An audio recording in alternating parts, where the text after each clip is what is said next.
చిత్రవదకు స్వాగతం మిత్రులారా. ఈరోజు వాయిదాలో మనం మొన్న మాట్లాడుకున్నదే మళ్ళీ కంటిన్యూ చేద్దామండి. ఆడపిల్ల తల్లిదండ్రులు మరియు కాపురాలు. సో, వాళ్ళు చేస్తున్న పనేంటి? అయితే మొన్న ఎపిసోడ్ పెట్టిన తర్వాత నాకు కొన్ని కామెంట్స్ వచ్చాయి. అండ్ ఒక ఆవిడ ఈమెయిల్ చేశారు. ఆవిడ ప్రాబ్లమ్ వేరే. బట్ అమ్మ మీకు చెప్పేదేంటంటే, ఇలా చేస్తున్న వాళ్ళు పెరుగుతున్నారు. ఓకే. చాలా చోట్ల ఉన్నారని నేను చెప్తున్నా. అంతే తప్పితే అందరూ ఇలా ఉన్నారని నేను చెప్పట్లా. కూతురు కోసం కూతురు, అల్లుడు కాపురాన్ని నిలబెట్టడం కోసం త్యాగాలు చేసిన వాళ్ళున్నారు. ఎప్పటినుంచో ఉన్నారు. ఇంకా బోలెడంత మందున్నారు. వాళ్ళే ఎక్కువ మందున్నారు. లేకపోతే ఇంతమంది ప్రశాంతంగా కాపురాలు చేసుకోరు కదా! వాళ్ళ గురించి కాదు. కానీ వీళ్ళు పెరుగుతున్నారు. ఇలాంటి కొంతమంది దిక్కుమాలోళ్ళు పెరుగుతున్నారు. వాళ్ళ గురించి నేను స్పెసిఫిక్‌గా మాట్లాడుతున్నాను. ఎందుకు మాట్లాడాల్సొస్తుందంటే, అలా విని కనీసం బుద్ధి తెచ్చుకుంటారేమో ఎవరన్నా అని చెప్పి మాట్లాడాల్సొస్తుంది. ఇవాళ కొన్ని చెప్తా ఈరోజు కూడా వినండి మీరు. మరి ఎవరిది తప్పో మీకే అర్థమవుతుంది. ఇప్పుడండి ఒక జంటున్నారు.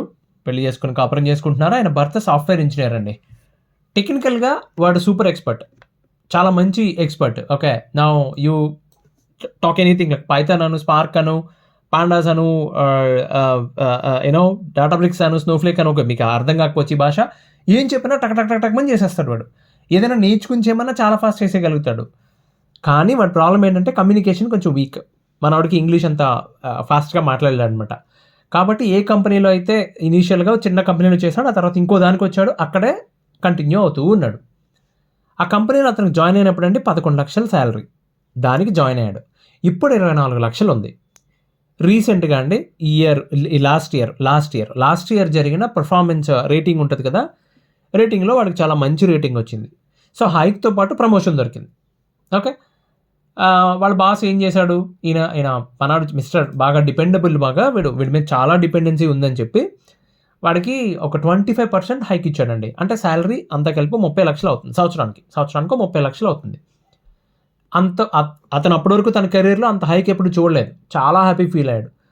ఆ రోజు ఆఫీస్ నుండి ఆ విషయం తెలిసిన వెంటనే ఆ రోజు ఆఫీస్ నుండి వాడు చక్కగా 2 గంటల ముందు బయలుదేరి దారిలో ఇక్కడ ఆల్మండ్ హౌస్ ఏదో ఉంటే స్వీట్ ప్యాకెట్ కొనుక్కొని ఇంటికొచ్చాడు.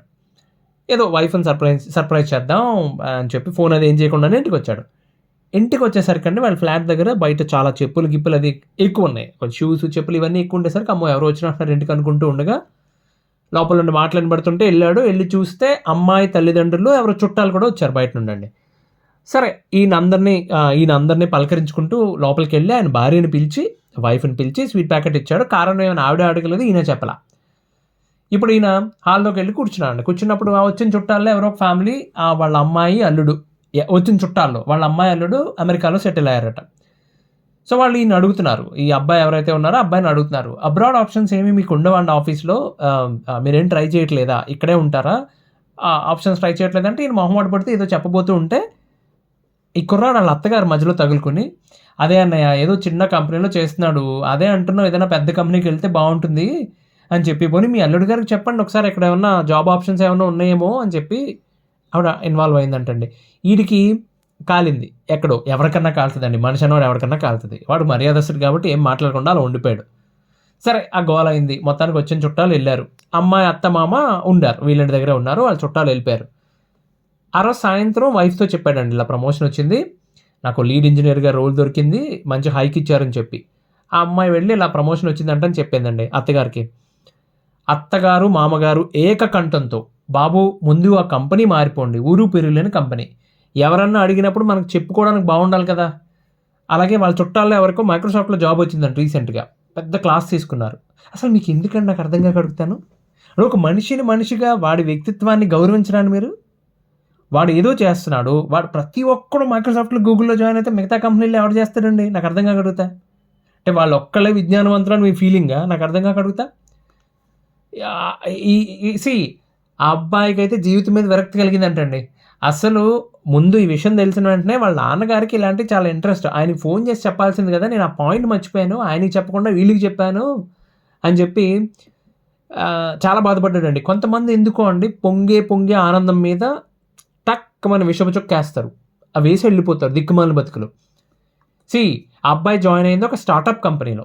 జాయిన్ అయినప్పుడు సాలరీ తక్కువ ఇస్తున్నాం అని చెప్పి, మార్కెట్ వాల్యూ కంటే తక్కువ ఇస్తున్నాం అని చెప్పి, వీడికి నార్మల్లీ చిన్న కంపెనీస్‌లో 0.5, 0.3 ఇలా షేర్స్ ఇస్తారు. వీడికట్లా 1% షేర్ ఇచ్చారు. చాలా చిన్న కంపెనీ వీడు జాయిన్ అయినప్పుడు. ఇప్పుడు ఆ కంపెనీ వాల్యూ 200 కోట్ల పైగా ఉందండి మార్కెట్ వాల్యూ. వీడు షేర్ వాల్యూ వచ్చి 2 కోట్ల రూపాయలు వస్తుంది. ఆ చుట్టాల అబ్బాయి వాడు మైక్రోసాఫ్ట్లో నైట్ వాచ్మెన్ నాడు జాయిన్ అయింది, మైక్రోసాఫ్ట్లో చేస్తాడు. నువ్వు ఏదో దిక్కుమాలిన పోలికలు. ఇలాంటి వాళ్ళే పోయిన జన్మలో సగం కాలం శవాలన్నమాట ఇవన్నీ. సరిగ్గా కాలక పిశాచుల్లా మారి ఆ చింతతోపుల్లోని ఆ తాటితోపుల్లోని తిరిగి ఇదిగో ఈ జన్మలో ఇలాగా ఆ జన్మలోనేమో సరిగ్గా కాల్చడం ఎవడో ఉన్నాడు కదా, పుల్లలు సప్లై చేసినాడు, వాడేమో అల్లుడిగా పుట్టి చచ్చాడు, వీళ్ళేమో అత్తమామలుగా పుట్టి వీడిని కాల్చుకు తింటున్నారనమాట. అసలు సాఫ్ట్వేర్ కంపెనీలో ప్రమోషన్ అంటే ఏంటో తెలుసా మీకు?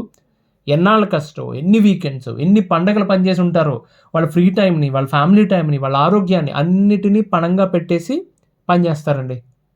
ఎవడు చేయమన్నాడంటే అతనికి వచ్చిన పని అదండి. సి వాళ్ళు అలా అంటున్నప్పుడు వాళ్ళ అమ్మాయి ఆపుండొచ్చు, సింపుల్గా అయిపోయేది. సరే వదిలేండి ఇక్కడితో. ఎవరన్నా అండి అమ్మాయిని అంటున్నప్పుడు అబ్బాయి తల్లిదండ్రులు ఏమన్నా అంటున్నారు అనుకోండి, అబ్బాయి ఆపుండొచ్చు అక్కడ.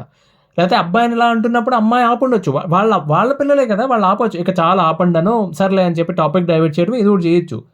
జరిగేదంతా చూస్తూ కూర్చుంటే ఇలా మాటలతో పొడుచుకు తినటం అనేది ఈ గ్రద్దల జాతి, మానవుల జాతి కాదు ఇది. ఇలాంటి తప్పులు చేయకూడదు. కాపురాలు కూలిపోతాయి. మనసు విరిగిపోయిన తర్వాత మీ మీద మళ్ళీ ప్రేమ అనేది చిగురించడం అనేది జరగదు ఈ జన్మకి. ఇక సర్లే ఏడ్చారులే అన్నట్టు ఉంటుంది ఇక రేపటి నుంచి. ఓకే, అలాగే ఇంకో కేసు చూద్దామండి. ఇది కూడా అదే పాపతో, కాకపోతే కొంచెం డీటెయిల్గా చెప్తే ఇంట్రెస్టింగ్గా ఉంటుంది ఇది. ఇద్దరు స్నేహితులండి, సరే పేర్లు మార్చుతున్నాను. ఒక ఆయన పేరు ఆనందం, ఇంకొక ఆయన పేరు పురుషోత్తం అనుకుందాం. పక్క ఇళ్లలో ఉంటున్నారు. సో బిలో మిడిల్ క్లాస్ వాళ్ళు అనమాట. ఇద్దరికి ఇంట్లో ఆడపిల్లలు ఉన్నారు. సరే మొదట ఆయనండి, ఇప్పుడు ఈ పురుషోత్తం గారు ఉన్నారు కదా, ఆయన్ని వెతుక్కుంటూ వాళ్ళ అమ్మాయిని వెతుక్కుంటూ మంచి సంబంధం వచ్చింది. వాళ్ళు వచ్చిన వాళ్ళు ఏమన్నారంటే కట్నం వద్దన్నారండి. వీళ్ళు చాలా సంబరపడ్డారు. బాబు మనకు ఇప్పుడు కట్నం ఎక్కడ ఎత్తుక్కోవాలరా బాబు అనుకుంటున్నాము, కట్నం వద్దన్నారని చెప్పేసి వెంటనే ఓకే అనేసుకుని నిశ్చితార్థాలు చేసేసుకుని పెళ్లి చేసేసారు. సో ఆ పురుషోత్తం గారు కూతురు అల్లుడు హైదరాబాద్లో కాపురం పెట్టారు. వాళ్ళ దారిని వాళ్ళు ఏదో కాపురం చేసుకుంటున్నారు. ఇప్పుడు రెండో స్నేహితుడు ఉన్నాడు కదా ఆనందం గారు, ఆయనకి ఏం జరిగిందంటే వాళ్ళ నాన్నగారు తదనంతరం ఆయనకి ఏదో ఒక ల్యాండ్ కలిసి వచ్చింది, చిన్న ల్యాండ్ ముక్క కలిసి వచ్చింది. అది అమ్మితే కొంచెం డబ్బులు వచ్చినాయి. ఒక 20 లక్షలు కట్నం ఇచ్చి లండన్లో జాబ్ చేసిన అబ్బాయికి ఇచ్చి పెళ్లి చేశారు వాళ్ళ అమ్మాయిని. బాగానే ఉందండి, అందరూ హ్యాపీ. ఇక్కడ పురుషోత్తం గారి ఫ్యామిలీ హ్యాపీ, అక్కడ ఆనందం గారి ఫ్యామిలీ హ్యాపీ, అందరూ హ్యాపీ. బాగానే అనిపించింది మొదట్లో. అయితే పెళ్లి చేసేశారు. ఈయన ఆనందం గారు వాళ్ళ అమ్మాయికి విదేశీ సంబంధం కదండి, పెళ్లి చేశారు. అమ్మాయిని అల్లుడితో పాటు లండన్ పంపించారు. 1 సంవత్సరం అయింది. ఆ అమ్మాయి తిరిగి ఇండియా వచ్చింది. వచ్చినప్పుడు వీళ్ళు గిఫ్ట్లు అది ఇది అడావిడి. ఇప్పుడు ఇక్కడ ఈ ముందు పెళ్ళి అయిన పురుషోత్తం గారి పిల్లలు ఉన్నారు కదా, వీళ్ళ కూతురు అల్లుడు, వీళ్ళేమో ఇక్కడ హైదరాబాద్లో కాపురం చేసుకుంటున్నారు. వాళ్ళు లండన్లో ఉన్నారు, వీళ్ళు హైదరాబాద్లో ఉన్నారు. వీళ్ళ కర్మకండి ఆ ఆనందం జంట ఎవరైతే ఉన్నారో వాళ్ళని కూతురు అల్లుడు కలిపి లండన్ తీసుకెళ్లారు. ఫినిష్, పోలికలు మొదలైపోయాయి. ఇప్పుడు ఈ హైదరాబాద్లో కాపురం చేసుకుంటున్న అమ్మాయి ఎప్పుడన్నా తల్లికి ఫోన్ చేసండి, ఏదైనా చిన్న మాట అందనుకోండి, తల్లికి ఫోన్ చేసినా తండ్రికి ఫోన్ చేసినా ఏదైనా చిన్న మాట అందనుకోండి, అంటే మా మధ్య ఏదో గొడవ జరిగింది, నాకేదో ఇబ్బందిగా ఉంది, ఇంకేదో రకరకాలు ఉంటాయి కదండి. ఏదైనా మాట అంటే వాళ్ళన్న ఫస్ట్ మాట అండి, ఏమోనమ్మా కట్నం లేదు కదా అని ముందు వెనక ఆలోచించకుండా సంబంధం చేసాం, నీకు కూడా వేరే దేశంలో సంబంధం చేసి ఉంటే నువ్వు హ్యాపీగా ఉండేదాను కదా. అది ఎంత పెద్ద తప్పండి, అది ఎంత పెద్ద తప్పండి. అసలు ఆ బంగారులా కాపురం చేసుకుంటున్న పిల్ల మనసులో ఆ విషయం నింపడం కదండి అది. ప్రతి దానికి అంతే. ఆవిడ ఏదైనా చెప్పడం, పాపం చూడే అమ్మా పక్కంటి పావనం విమానం ఎక్కుతుందని ఎప్పుడన్నా కల్లో ఉన్నా అనుకున్నావా, నీ జీవితం ఎలా అయిందే తల్లి అని చెప్పి ఓరి నీ గోల తగలయ్యా. ఏమైందమ్మా, ఆవిడ అక్కడ హ్యాపీగా ఉంది, ఎందుకు ఆ గోల అయింది నాకు అర్థం కాగలుగుతా. ఆ పిల్ల మీద ఎంత ప్రభావం పడుతుంది. ఇప్పుడు చిన్న గొడవలండి, చినికి గాలివాన అయినట్టు గొడవలు పెద్దదైపోయాయండి. మళ్ళీ సేమ్ పోలీస్ స్టేషన్, కోర్టు అన్నీ ఇన్వాల్వ్ అయ్యాయి.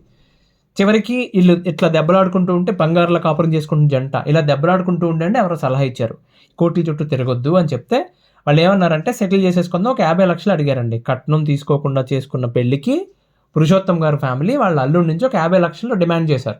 కేసులన్నీ తీసేస్తాం, డివోర్స్ తీసేసుకోండి అని చెప్పి. అబ్బాయి ఏమన్నారు, వీళ్ళు అంత ఇవ్వలేం బాబు, ఓ 18 లక్షలకు బేరం కుదిరిందండి. మల్టిపుల్ టైమ్స్ కూర్చున్నారు, సెటిల్మెంట్ల కోసం పంచాయతీలు అయ్యాయి, 18 లక్షలకు బేరం కుదిరిందండి. ఇక అగ్రిమెంట్ రాసుకుని అమౌంట్ కొద్దిగా ఫేజ్ వైజ్ ఇవ్వాలి, వీళ్ళు కేసెస్ వాపస్ తీసుకోవాలి, మ్యూచువల్ అగ్రిమెంట్తో డివోర్స్ తీసుకోవాలి.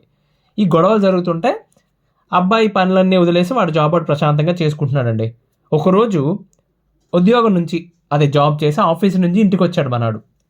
ఇంటికి వచ్చేసరికి అండి ఆ గుమ్మం బయట వీళ్ళు ఫ్లాట్ లాక్ చేసుకుని వెళ్ళాడు కదా తలుపుకి, ఇంటి బయట పూల మొక్కల పక్కన ఈ స్టెప్స్ ఉంటే అక్కడ కూర్చుని కనిపించిందంట వాళ్ళ ఆవిడ. ఈ అమ్మాయి కేసులు వేసిన ఆవిడ. ఆడు కొంచెం షాక్ అయ్యాడు. ఇదేంటి ఇక్కడికి వచ్చింది, బాబోయ్ ఇన్ని కేసెస్ ఉన్నాయి అసలే, ఇప్పుడు మళ్ళీ కొత్తగా వచ్చింది, ఏమవుద్దు ఏంటో అని చెప్పి ఆ అమ్మాయితో ఏమీ మాట్లాడకుండా సైలెంట్గా వెళ్ళి డోర్ లాక్ ఓపెన్ చేసి వాళ్ళ లోపలికి వాడు వెళ్ళాడు, వెనకాల అమ్మాయి వెళ్ళేది. సరే మంచినీళ్ళు అది ఇచ్చిన తర్వాత, ఎందుకు వచ్చావు సడన్గా, ఇప్పుడు అనుకున్నాం కదా డబ్బులు రెడీ అవుతున్నాయి సెటిల్ చేసేస్తామేమని చెప్తే అమ్మాయి ఏం చెప్పిందో తెలుసా అండి, వాళ్ళ అమ్మ మాటలు విని మతిపోయినట్టు ప్రవర్తించానని, జీవితంలో మళ్ళీ ఇలాంటి తప్పు చేయనని చెప్పి, ఓకే, ఆ భర్త అంటే తనకు చాలా ఇష్టం అని చెప్పి, ఆ సెటిల్మెంట్ డబ్బు తీసుకుని ఆ అమ్మాయికి విదేశీ సంబంధం ఏదైనా పెళ్లి చేద్దామని ప్లాన్లో ఉన్నారట వాళ్ళు. ఆ భర్త మీద ఆ ఇష్టాన్ని వదులుకోలేక ఆ పిల్ల ఎవరితో చెప్పకుండా తెల్లవారుజామున తాడేపల్లిగూడెంలో వాళ్ళ ఇంటి దగ్గర బయలుదేరి, ఎవరితో చెప్పలేదంటండి, సైలెంట్గా హైదరాబాద్ వీళ్ళు ఇల్లు తెలుసు కదా వచ్చేసింది. ఆ జంట ఇప్పటికీ కలిసే ఉందండి. ఊరి పేర్లు మనుషుల పేర్లు అన్నీ నేను మార్చి చెప్పా, కానీ ఆ జంట నిజంగా జరిగింది. ఆ జంట ఇప్పటికీ కలిసే ఉంది. 6 సంవత్సరాలు పైగా అవుతుందండి జరిగి. ఆ తర్వాత అబ్బాయికి నిజంగానే ఆన్సైట్ ఆపర్చునిటీ వచ్చింది. ఆ అబ్బాయి వెళ్ళాడు, ఆ అమ్మాయిని తీసుకెళ్ళాడు, వాళ్ళకి 2 పిల్లలు, హ్యాపీ ఫ్యామిలీ ఇప్పుడు. వాళ్ళకి పిల్లలు పుట్టినప్పుడు కానీ, ఆ అమ్మాయి కన్సీవ్ అయినప్పుడు కానీ, అక్కడ పిల్లలు పుట్టినప్పుడు కానీ విదేశంలో అబ్బాయి తల్లిదండ్రులను తీసుకెళ్లారు సపోర్ట్కి. అమ్మాయి తల్లిదండ్రులతో ఇప్పటికీ సరిగ్గా లేదు వాళ్ళకి కమ్యూనికేషను. ఎప్పుడైనా ఇండియా వస్తారు కదండి, అమ్మాయి ఒక్కతే వస్తుంది పుట్టింటికి పిల్లల్ని తీసుకుని, అది కూడా 2 కానీ 3 రోజులు అంతే. అల్లుడు రాడు ఇప్పటికి కూడా. జీవితాంతం జీవితకాలం శత్రువుని చేసేసుకున్నారు. ఎంత పెద్ద తప్పండి అది. ఆ రోజు వాళ్ళు చేయబోయింది ఎంత పెద్ద తప్పండి. ఆ అమ్మాయి తెలివితేటలు ఉన్నాయి కాబట్టి, బుద్ధిమంతురాలు కాబట్టి ప్రమాదాన్ని ముందే గ్రహించి అది మంచిగా ప్లాన్ చేసుకుంది భవిష్యత్తున ఆవిడ. ఈ తింగరోళ్ళు ఇంకా ఇప్పటికీ విమానం ఎక్కలేదు, అది వేరే విషయం అనుకోండి. వీళ్ళే కాదండి, చాలామంది ఇదే గోల. పెళ్లి చేసి పంపించిన తర్వాత వాళ్ళ మధ్య గొడవలు అవుతున్నాయి అనుకున్నప్పుడు మీరు ఒక లెవెల్ వరకు ఇన్వాల్వ్ అవ్వచ్చు. కానీ ఆ అమ్మాయికి ఇష్టం ఉన్నా సరే, నేను మళ్ళీ వెళ్ళిపోతానన్నా సరే కలవనే ఉండమంటే ఎలా అమ్మా? విడగొట్టి ఏం చేద్దామని, పాలకోవ పంపిస్తారా తాడేపల్లిగూడెలో కూర్చోబెట్టి, ఏం చేద్దామని విడగొట్టి? ఇప్పుడు అమ్మాయిదో అబ్బాయిదో మనసు విరిగిపోయి ఇక మేము కలవమంటే అది వేరే విషయం. కానీ వాళ్ళు గొడవలు అవుతున్నప్పుడు చిన్న కన్ఫ్యూజన్లో ఉంటారు. అలాంటప్పుడు మీరు సర్ది చెప్పాల్సింది పోయి, ఇప్పుడు ఒక అబ్బాయి అండి, ఆయన భార్యతో ఫోన్ మాట్లాడ్డాడు, గొడవలు అవుతున్నాయి, భార్యతో ఫోన్ మాట్లాడ్డాడు, వాళ్ళు ఏదో జరిగినాయి, క్షమాపణలు చెప్పుకున్నారు ఒకరికొకరు. ఈ చెత్త అంతా ఏంటి, మనం ఈ చెత్త వదిలిపోవాలని చెప్తే ఆ అమ్మాయి ఏం చెప్పిందంటే, నేను ఇంట్లో నాకు భయపడుతున్నాను, ఈ గొడవ నేనే కదా కారణం మొదలుపెట్టింది, సో నేను భయపడుతున్నాను, నువ్వు వచ్చి తీసుకెళ్ళండి అని చెప్పింది. ఆయన భార్య పుట్టింటికి వెళ్ళి కూర్చున్నాడండి. ఆ భార్య వాళ్ళ అమ్మగారికి వాళ్ళ నాన్నగారికి అన్నీ నచ్చ చెప్పడానికి ట్రై చేస్తున్నాడు. ఆవిడ ఏమంటది, ఒకసారి పోలీస్ స్టేషన్కి వచ్చి పోలీస్ డోస్ పడితే తప్పితే నీకు బుద్ధి రాదంటది. అలా జరిగితేనట అమ్మాయి కాళ్ళ దగ్గర పడి ఉంటాడట. ఆవిడ స్టేట్మెంట్ అది. వాళ్ళ మధ్య జరిగిన గొడవల కారణాలు ఏ అహంకారం, మనస్పర్ధలు, ఈగో అంటారు కదా, ఈగో లేకపోతే మిస్అండర్స్టాండింగ్స్, ఇవి. డొమెస్టిక్ వైలెన్స్ ఏం లేదు అక్కడ.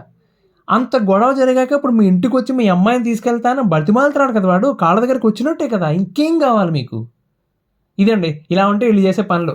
ఇప్పుడు పాతది శోభనాథ్ గారి సినిమా ఒకటి ఉంటుంది. ఆయనేమో మిడిల్ క్లాస్ ఫెలో అనమాట. అత్తగారు బాగా వాళ్ళ అమ్మాయి విజయశాంతి అనుకుంటా, బాగా డబ్బులున్న వాళ్ళ అమ్మాయి అనమాట. సో వీళ్ళింటికి ఈయన రోజు సైకిల్ మీద వెళ్తుంటాడు ఆఫీస్కి.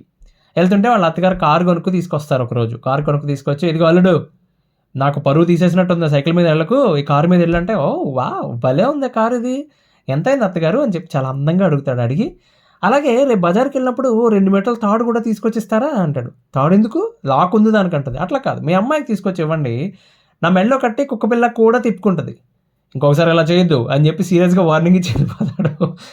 అలాగా ఏది కూడా తెగేదాకా లాక్కూడదండి. వాళ్ళ గోల వాళ్ళు పడతారు.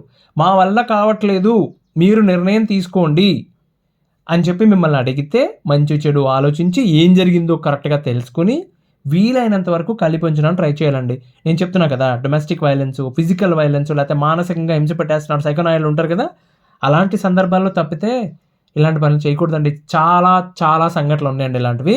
నేనేదో మచ్చుకు 4 చెప్పాను. ఇంకో వాయిదాతో మళ్ళీ కలుద్దామండి. అంతవరకు ధన్యవాదాలు, సెలవు.